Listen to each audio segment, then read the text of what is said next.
Oh my goodness, Sarah, welcome back to the Organized 365 podcast.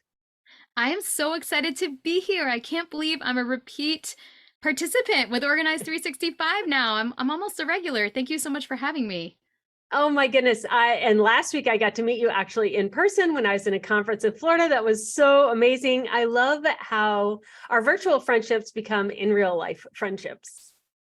Yes, and we had no shortage of topics to talk about. All things planning, space, organizing, life. It was fantastic. Yeah, it was so great. And so before, like a month or so before I came to Florida and met you in person, I was going through some old Slash pockets and I found an email you had sent to me a couple of years prior. And I brought it with me to Florida. And before I could even pull it out, you knew what the email was of. So tell everyone, what did you send me an email for 2 years ago? Yes, well, I had just kind of gotten into the Friday work box and really understanding Lisa's world. And I was like, we need some sort of physician specific, I don't know, plan or product or something like that. And that I wanted to be a resource if she ever wanted to start anything like that up. I work part-time as a physician. I was full-time until very recently. And that is one of my passions in helping my fellow medical providers learn to plan so they can enjoy their jobs all that much more. And so this is just a great, like, full circle moment of how these silly Slash buckets and printing out emails keep these ideas top of mind, because spoiler alert, we're not creating this product right now. Like, this is not what Sarah's doing in her business, and it's not a rabbit trail I have the ability to go down right now. But I guarantee you, sometime in the next 29 years, Sarah and I will collaborate on this, and probably some of you will be like, hey, I want to work on that too. And I love that Organized 365 is a place where really proactive, professionally development-minded women come together to learn not only how to organize themselves and become more productive, but also how to then take that learning into whatever unique field and niche that you're in. So I, as a teacher, have always known that the products and services that we offer here are just like the tip of the iceberg. They're just like they're the scaffolding for whatever everyone else is uniquely created to do. And today, Sarah and I are going to be talking about planning. So I got this idea to support teachers in the education camp that is going to happen the second week in July, which is the same week that we do the Back to School Blitz, which is also now the same week that we're going to help homeschooling families get ready for their school year as well. Like, the second week in July is kind of like all hands on deck. How do we support everything education? And as Sarah would say, education adjacent. She likes to say adjacent. I always think of you when I hear that word. And all of it involves planning. Like, I mean, I say no one wants to plan in July, but actually some of us kind of do. Some of us kind of do, because we know that it's going to give us so much more capacity in the future. So in this specific podcast episode, Sarah and I are just going to geek out on planning and everything related to planning. Are you game? Yes, and July totally makes sense. Obviously, school calendars are going to vary, but if you are one of those lucky families who gets to start in early to mid-August, like we do in Florida, like yeah, you planning has to happen in July. You don't want to wait until things are actually going to do the planning because by then, I mean, there's still some benefit that can be had, but you're going to get much more benefit if you're ahead of the actual event. Yeah, I'll say Florida and Georgia and any other states that start like August 1st to the 10th are like your back to school blitz is almost too late for us. And then people in New York who aren't getting out till the end of June are like, why are you already talking about school? So there is no perfect time, but this is what Organized 365 has determined the time will be. So Sarah, let's start with, how did you first fall in love with planning? Yeah, I guess I think I've just always liked to have a lot of balls in the air. Like, even as a high school student growing up, I was not content to just be in the orchestra. I wanted to be in the orchestra and the chorus and the play and cheerleading and get good grades. And, I wanted to do a lot of things. And in order to make that happen without becoming incredibly stressed out, planning had to enter my life. So I've been doing it for a long time, but I feel like my methods have only become more refined with time as I've had different types of things to balance other than what's on a high schooler's schedule. And I just find that the time spent planning comes back to me twofold. Number one, I feel like I am much more efficient. So, there's the concrete, oh, I get so much more done. And there's the emotional piece of, oh my gosh, I feel so much better about my life. I feel less overwhelmed. I feel like I can do it. So it's kind of like the concrete and the emotional. And my sort of thesis is that I think most people don't spend enough time planning, and they don't spend enough time thinking about how they plan, because there are ways to plan more effectively, and there are ways to plan that might be more spinning your wheels and stressing you out. So that's why I've dedicated so much of my work in the past few years to all things related to planning. Okay, I'm so glad I asked you that question because I don't know how I would have answered it before you answered that question, but you're right. Like as you were talking, I remember the planners I used to buy in high school. And I would go to the office supply stores and I would buy planners and I loved them so, and they were just like, date books. And I had a certain design that I liked where it showed you the whole week and it showed you in a vertical, kind of like we do the organized 365 agendas, not in blocks, like it went down the page and it was a 2-page spread. And I would take all of my assignments and I would figure out when I was going to get the work done in order to get it done ahead of time. And I was doing it so that I had more time to earn money and babysit. And so I was task stacking. And I mean, I babysat 20 to 30 hours a week when I was in early high school. And by the time I was in college, I was babysitting like 40 hours a week. Like, so I would stack all of that. And then like, what work could I do while I was at a house when kids were sleeping versus what work did I need to do at school or at home? And you're right. It started in high school. Yeah, I mean, they give you that assignment book. The funny thing is, a lot of times they'll hand out assignment books even to middle schoolers without a lot of guidance on how to use them. And at that age, I think kids are very capable of planning, but they're also going to need some help. So if this is you and you have a kid in the upper elementary years or a child entering middle school, not only do you want to make sure they have the resources available to plan, but you're probably going to have to show them what you do, help them actually do it, because it's not necessarily something that comes all that intuitively to most of us, including me. I feel like my methods have really like taken a lot of time to hone and develop. Yeah, I'm thinking back. I went to the Hallmark store and bought mine because yes, we didn't. I'm so old. They didn't give us planning assignment books when we were in school. Like you just had to figure it out on your own. A lot of people didn't figure it out, by the way. So that reminds me that there was a period in Organized 365 where we made planners for kids, and we had a one for grade school and we had one for middle school and high school. We don't have that currently, but people have asked me to bring it back. There was a little bit too much in there. I would probably redesign it again, but you're right. If we do bring it back, I need to do the training that goes along with it, not just the book. Yes. So we have an old copy of one of your kids' planners, and I'm not going to discuss which of my kids because they might be embarrassed, but this kid still has it in their room. They look at it all the time. So I think you have something there with those kids' planners, and they probably deserve to see the light of day again. Okay, all right. Well, that'll go back into another pink slash pocket. We'll see when they come back. Now, I talk about how naturally in our homes we organize 3 times a year. And I thought it was because I was a teacher and a parent, but now I realize it's because in America, we just have been kind of conditioned that you have like Labor Day to December and then January to the end of school. I say Memorial Day. And then from Memorial Day to Labor Day is your summer. These 3 times a year, we just seasonally, because that's the school cadence we have, that's our cadence. You actually divide the year into 5 segments. They're called quintiles, which we've talked about on the podcast before, but will you refresh our memory? Because I think there are some advantages to your quintiles over just the trimesters that I have. Yeah, I mean, it's similar to the trimesters with a couple of extra cut points, and quintiles are also adaptable based on what your school schedule looks like. So maybe you're in a year-round school, or maybe again, are so far south that you start in the beginning of August versus being up north. So the way I've conceptualized it is New Year's is the beginning because I don't know, that's just my nature. I love January 1st. It feels like a fresh start. I know it's arbitrary, but I'm just going to embrace it. So January 1st to spring break, because I always feel like that's the point in the year where then after that you have this weird acceleration of like crazy stuff to the end of the school year. And that felt like a natural cut point. It's also, there's some holidays there like Easter, Passover, etc. So January 1st to spring break to the end of the school year, that's quintile 2. Quintile 3 is summer. That's all Q3. It has its own special feeling. That's what I'm thinking about now as we're recording this and what you might be kind of coming out of as you listen to this. Quintile 4 is the back to school season. I feel like it deserves its own energy. You're getting the routines down.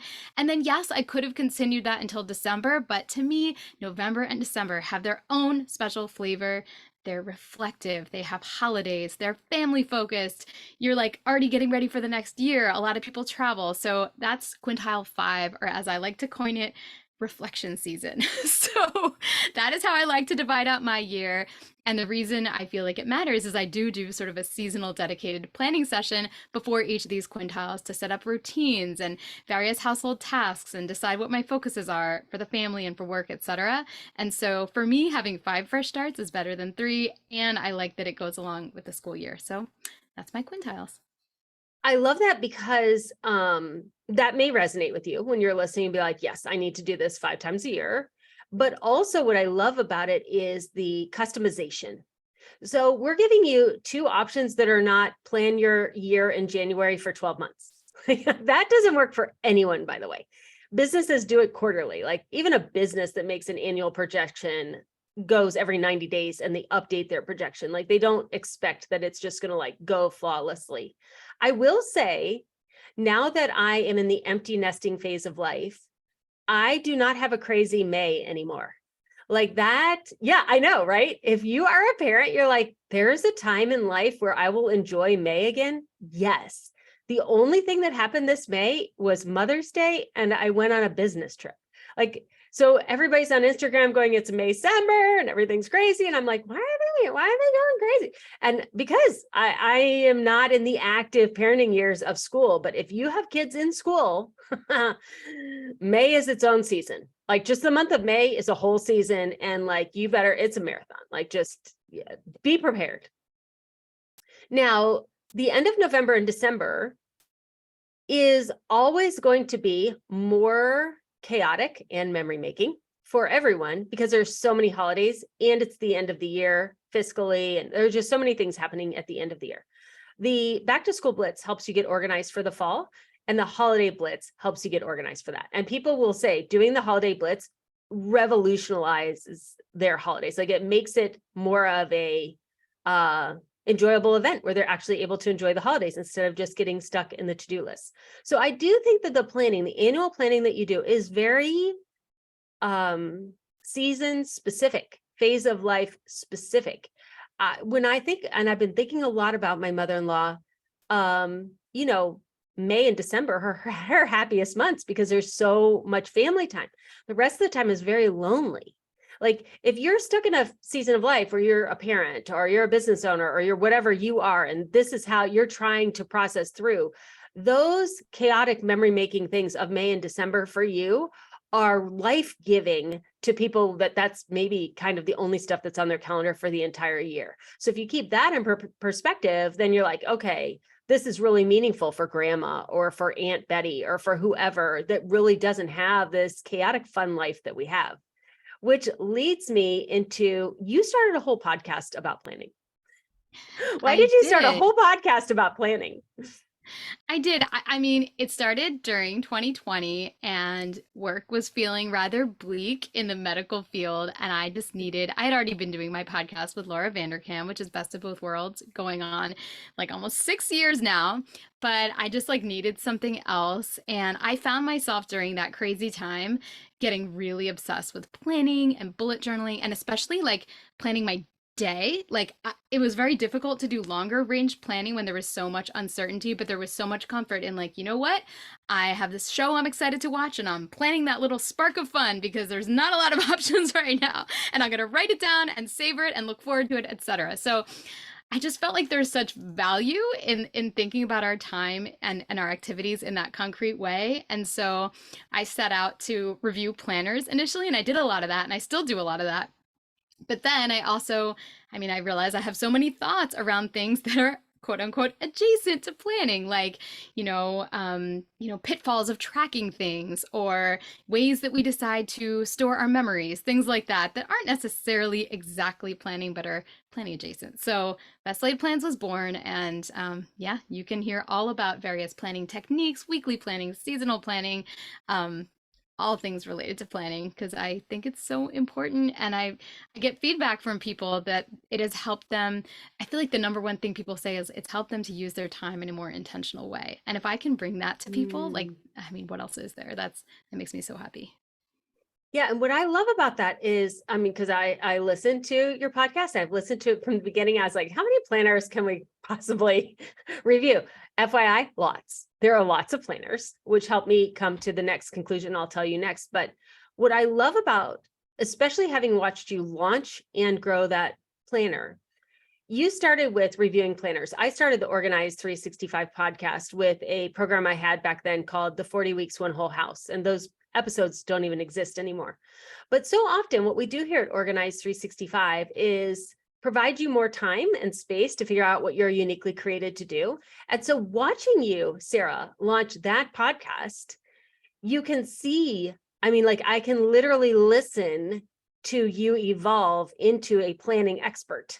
From like, okay, I like planning and I'm going to review these planners, to you are now a planning expert. And I love the example of how you just start, like to figure out what you're uniquely created to do, or what your spin is on something, or what your version of the expertise of the field that you're in. Like there are thousands of planners. Like it's not going to be like you have the only planning idea, or like everybody has to plan Sarah's way. But there will be people who are like, okay, I do bullet journaling and I like quintiles and I want to listen to planning every week. And they will become devotees because you explain planning in the way that it works best for them. So if you are trying to figure out what you're uniquely created to do, you have to just start.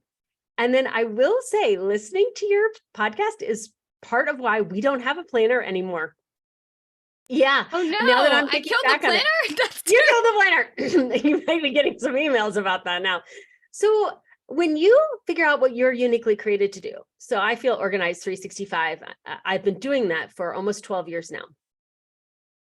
It's a constant iteration and refinement of actually what only you are uniquely created to do. So I don't think there are very many companies out there that are actually teaching the skill of organizing. There are a lot of decorating companies, there are a lot of decluttering companies, but not ones that actually teach the skill like a teacher would of how to get organized. So I'm kind of unique in that. And let me just tell you, there's a lot of room for me to grow, because like we just talked about a medical box, like the products and services and courses I could create are infinite, because there are not many people who are doing what I'm doing right now. There will be, but there aren't right now. And so planning day, which I have 4 times a year for business owners and 3 times a year for homeowners, is something no one else is doing, especially not at the level I'm doing it. It's like a mini PhD every time you show up. Like you will be swimming in information because you've never thought about planning the way I think about planning, in a good way. In a good way. I think you could give your opinion. But I was conflating that with the planner I had created in order to walk you through planning day. So there was planning day where I talked to you about the next season you were going into and what the decisions that needed to be made. And then there was a planner component about how you would then act out that plan for 90 days or 120 days. The problem is there are thousands of planners on the market and everyone has opinions about their planners. And also, hello, Australians, they're in a totally different season than we're in. And I realized that I was bending myself into a pretzel trying to get the planner that I created to match the planning that I was providing. And when I finally sat down, I think it was probably because I was listening to you talk about all these different planners. I was like, you know what? What is the one thing that I'm uniquely created to do? Teach you how to plan, not provide your planner for you. Any planner will do. Online planning, physical planning, it doesn't matter. It's the planning day that is unique to Organized 365. And so now we just have a workbook for the household. It's a workbook that you go through that helps you make all the decisions, and then you pick whatever planner you want. The workbox one does have a planner component at the end, but it's it would work for bullet journaling. It's very, it's not a meaty planner at all. It's just a 13-week pages of plans. I use it as a journal. I don't even use it as a planner. So thank you, I guess. No, I think it does make sense because really people want different things out of their planning tools, and more people gravitate towards, hybrid digital and paper solutions. I know a lot of people who do prefer that their schedule basically be digital and live in the cloud, but they love a physical representation of what their list and day looks like every single day. And then there's other people who really like to have everything on paper and want to have everything in one book. And that's why there are like, again, I mean, people think I know every planner. That is hilarious. I probably know 5% of the plan. No, less. I don't even know. Like, because all the time people will email me, oh, do you know about the Calibri planner? That was just one example. I'm like, no, I've never seen this before in my life. There are probably 1,000 or more different brands of planners out there in this world. Some come from different countries. It's actually really, really amazing. So I think it makes sense. And I know firsthand that the pages that are left in your workbook are super, super useful and could be used in conjunction with any type of planner. Plus, I kind of like just having like a dedicated workbook that's just for planning day that I know it's just going to get like used for planning day and then can be referred to. Yeah, it's two completely different skills. The skill of planning and the skill of acting out the plan. These two completely different things. Okay, so now when we met in Florida, you told me this phrase that you coined, and I cannot wait to discuss this. I'm so excited. I'm like a kid on Christmas morning. I was like, what? Okay, the term, and then I'm just going to let you go, is planning privilege. Yes. Okay, it's a little bit of a pivot. So a lot of people listening to this have families, and a lot of people listening to this do a lot of life management for the members of their family. I know I do. I'm good at it. I enjoy it. But then every once in a while, particularly common from men, honestly, I'll hear something like, but you don't really need to do all this. You can just live more spontaneously. Like, what's the point of all this? And I take major issue with that, and I coined the term planning privilege because I think some of the people that do not understand the value in planning are people whose lives are being planned for them. Someone else is doing the labor and doing the work of making things run smoothly, of making sure there's something for dinner in the house that everybody can eat when everybody gets home from work, from making sure that, like the lawn is getting taken care of one way or another, all different types of things. But that work, like Lisa likes to point out, it's often invisible work. And so it doesn't get acknowledged and therefore isn't seen as important. And I would love to have more men. I had like a voicemail from a guy recently, and I was so excited. Like, I'm gonna play this on the podcast because maybe he'll encourage other men to be more vocal. But planning is for everyone, and I think everyone benefits when we give it the attention that it deserves, including, as I mentioned, those emotional benefits. So maybe you get a lot of stuff done for you, kind of on the household side of things, but maybe there's work stress that could be better managed with a little bit more intentional planning. So I believe that everybody can benefit from it, and some of the people who might doubt its power might be getting a little planner privilege. So my husband likes to ask me to go with the flow. I always tell him, I don't like where the flow is going. I like to make the flow. Why do I have to go with the flow?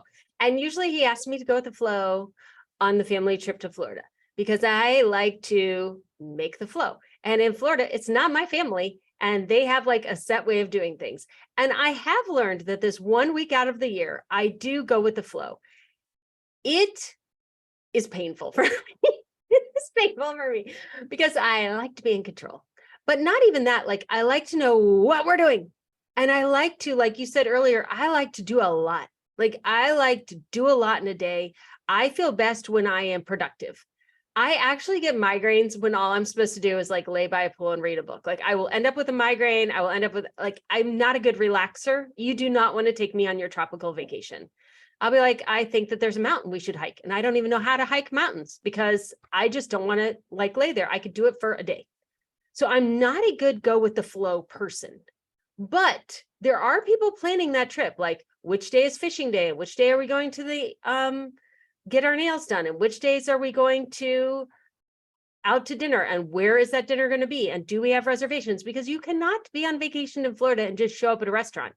even sometimes when you do have a reservation, you're waiting for 2 hours in the rain under a tent, because that's just how it is. Like, somebody has to be doing the planning. So in some instances, Lisa, you need to go with the flow because somebody else is going to do the planning, which is fine. But if no one is doing the planning, the flow sucks. It just flows into like a puddle of nothingness. And so either you're the flow maker or you're the flow goer, know which one you are. But if you are going with the flow, let's say for the holidays, and you magically show up at 3 different dinners where there are all these other things happening, someone planned all of that. And you need to go over there and give them a big hug and say, thank you. Thank you for my planning privilege of this holiday season. And then when you become the adult, you realize, oh yeah, you're the person in charge of all that. Yes, that's so funny. I was even thinking that like when you're on your trip to Florida, probably the only reason it works to go with the flow is someone else has created somewhat of a flow, right? Because if it was Yes, just you two, like going with the flow would be like, wait, we don't have a we have nothing. And I am someone who exactly. enjoys a tropical vacation and doing very little. And honestly, my husband and I will sometimes like if we're able to have somebody help with the kids, like spend a lot of time like binge watching a TV series and get a massage, and that's all our activities for the day. But I feel better about doing those things when I've already when I know what else is on my plate. Otherwise, it would be incredibly stressful. So I think Yeah. planning can like give you that gift of doing very little when you want to. Well, yeah, even a better example is in between my PhD program on a break. Somebody said, like, take your go out with your husband so that he knows you still exist. So we went to Kentucky, like an hour and a half away. But I happened to have planned it. Well, that's when our break was right before the Kentucky Derby. You might have heard of it. So I'm like, we're going to go see a horse race. Luckily, I got my ticket 6 weeks in advance, and we couldn't go on Friday. I couldn't figure out why, because that was like the Friday before the Kentucky Derby. Anyways, we went on Thursday, and then I had to stay in a hotel that was in the neighboring city, 45 minutes away. Then we did a train ride. You had to make sure you got that. We couldn't go to any of the bourbon distilleries because it was everything was sold out. Like, I waited the morning of to get tickets at one of them. I had a meeting at 9, so I thought, well, 9:30 would be fine. Nope, whole month sold out. I'm like, okay. So we leave, and Greg's like, why are we driving so many places? I'm like, oh, this little thing, Kentucky Derby, might have heard of it. And so we're driving, we went to one of the horse tracks, then we stayed over here, then we drove back here, and we're driving all around. We saw a couple of historical homes. We saw Mary Todd Lincoln's home, the president's wife, and it was just fascinating. And Greg was like, why are we driving here? Why are we doing this? Why are we going this way? I'm like, I have planned this all. This took me like 6 hours to plan all of this. All you have to do is listen to comedy in the passenger seat. Could you knock it off? And by the end, he said, this was a lot of planning. I was like, it was a ridiculous amount of planning. For all, like, the whole entire trip didn't cost very much, but to know when the historical homes were open and which homes were open and in which order you were going to do it, because where the car was going to be located and how long it took to get from one thing to the other and where you could eat dinner. And he was like, this is a lot of planning. And it was a simple little 90-minute away trip for 2 overnights. Took me 6 hours to plan the thing. Travel is such a great example of that. Yes. Oh my goodness. But it Oh, was worth it because while you were there, you got to do all kinds of stuff that it would have been very hard to do if you hadn't put in that work. it was so Anyway. worth it. I told Greg he could plan the next one. I don't think we'll go anywhere. Just saying. Anyways, he'll be like, oh, we're going to a hotel half an hour away. That's all we're doing. It'll be fine, but he will have planned it. Okay, so Sarah, here's a question I am wondering. How did becoming a mother change your planning? Yeah, it really did. I think it just put a enormous layer of challenge onto what was already challenging because I had my first child when I was finishing up my fellowship training for pediatric endocrinology. So it was a pretty busy time to start. My husband, he's a vascular surgeon and he was finishing his training. So he was around, not at all, not at all, but very little during they really, they take those guys and women who go into surgery and they just like steal them basically until they're done training.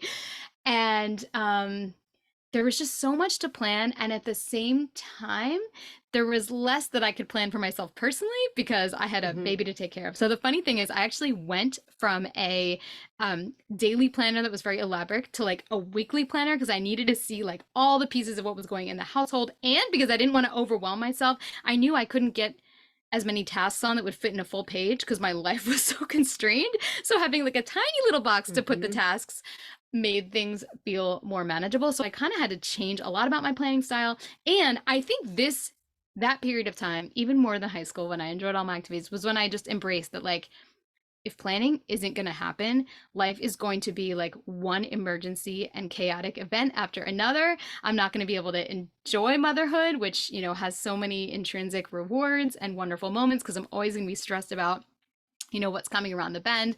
And I'm not saying that, using a planner made all that easy. It's still an incredible adjustment, especially I think going from 0 kids to 1 kid. I have 3 kids. I didn't find any of those subsequent kids nearly as challenging than having that first one and just having my life flipped upside down, because all of a sudden I'm in charge of somebody else's very delicate and precious fragile life. So yeah, I mean, that's when I felt like I had to really start firing on all cylinders. It's when I developed the practice of my weekly routine, because since I was still working and I had daycare to deal with, and I had to pack certain stuff for daycare, I knew that I had really, like, all weekend to basically prepare for like battle for the next week. So it's when I really drilled into my weekly planning. And I think somewhere around there, I read David Allen's Getting Things Done. I might have read it for like the second time. I don't know. And I was just like, I need this.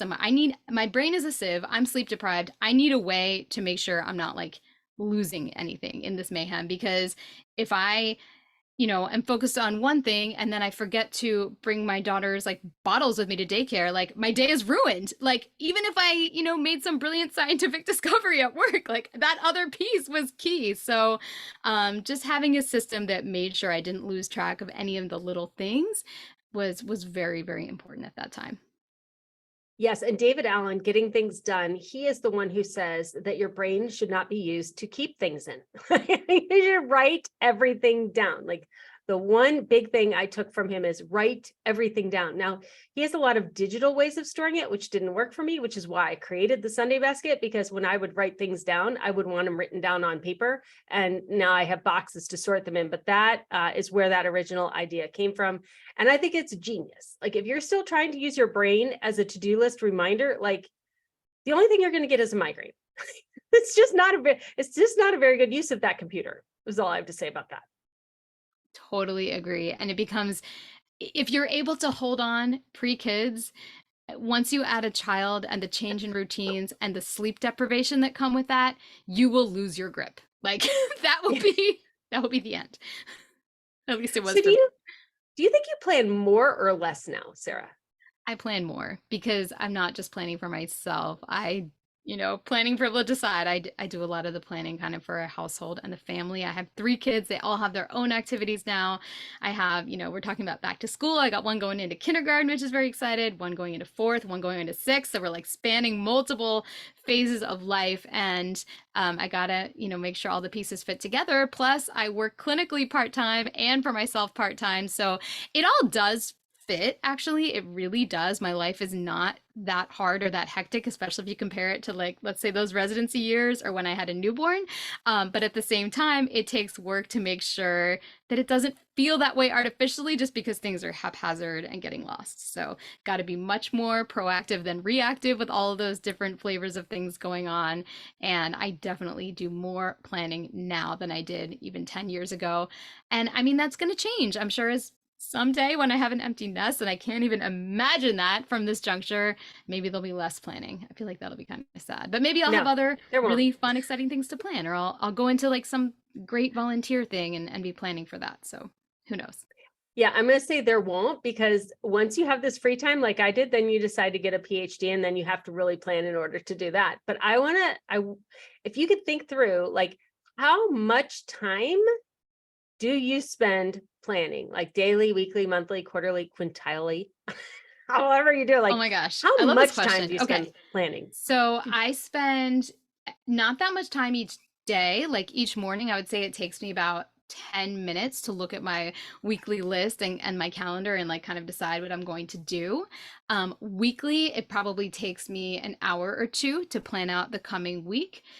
Monthly, like a little bit of a bonus weekly plan, maybe 2 hours. Seasonally, I like to spend at least half a day. And then for the year, I like to spend at least a full day. So, I mean, that sounds like a lot, but the amount of time that saves me and the amount of stress that saves me is so incredibly worth it. And if you can imagine, like, how much time some people spend on social media, like, you know, it's actually not that much time. I spend more time probably reading or running because I'm a runner, like, than I do planning, and yet the planning really does pay off dividends. So yeah. Well, and obviously you're an expert level planner. I mean, it takes longer to learn the skill, but it's a habit. Like really, I see planning more as a habit than as like a to-do list item. Like, I mean, you wash your hair, like you wash your body, like you change your bed sheets, you do the laundry, like it's just another thing that we do. But this thing happens to make everything else easier and give me exponential time to do stuff that is going to matter longer than the laundry that I did. Like the laundry is going to have to be redone, redone. But the same amount of time spent planning each week, just it gives back exponential returns in my estimation. Yes, no, I totally think so. Planning is, what you say about organizing. I feel like organizing is for your stuff so that your space is not holding you back and your things aren't holding you back. And then planning is sort of like the equivalent for your time. Yeah. What are you most looking forward to in the back to school blitz this year? I am just really excited to kind of set up our our routines, and I know you do a lot of time like talking about morning routines and like making the lunch routines and stuff like that. And since again I'm gonna have like a middle schooler, I think I'm gonna have to pay extra attention to making sure that she has enough independence and just really kind of thinking through how we might do things a little bit differently and even things like homework routines. Whereas it used to be very supervised, I think I'm going to help a lot with the planning. I want to help her plan. So that's going to become like a new part of my routine because she's going to have more assignments and then so that she can be a little bit more independent in the execution. So yeah. Oh my goodness, Sarah, thank you so much for coming back on the podcast. Where can people find out more about you if they want to deep dive into planners and everything planning adjacent? Yes. Well, of course, the podcast is called Best Laid Plans. You can find it anywhere you can find podcasts. And then my website is theshoebox.com. SHU are my initials. Someday I joke, I want to get the Best Laid Plans URL, but apparently it's like 25K and I just I can't do it. Or not yet anyway. So it's theshoebox.com. You can find all of my resources. I even have courses on planning. They're very different from what Lisa offers. Actually, I have some people who have done both and love both, so that makes me so happy. Yeah, so all the planning resources you can find there, and if you subscribe to my newsletter, there is some planning content there as well. Awesome. Well, Sarah, thank you so much for coming back on the podcast. We'll have to figure out another time when you come back again. Thank you so much for having me. This was so much fun. I will talk about planning and back to school and all the related things all day.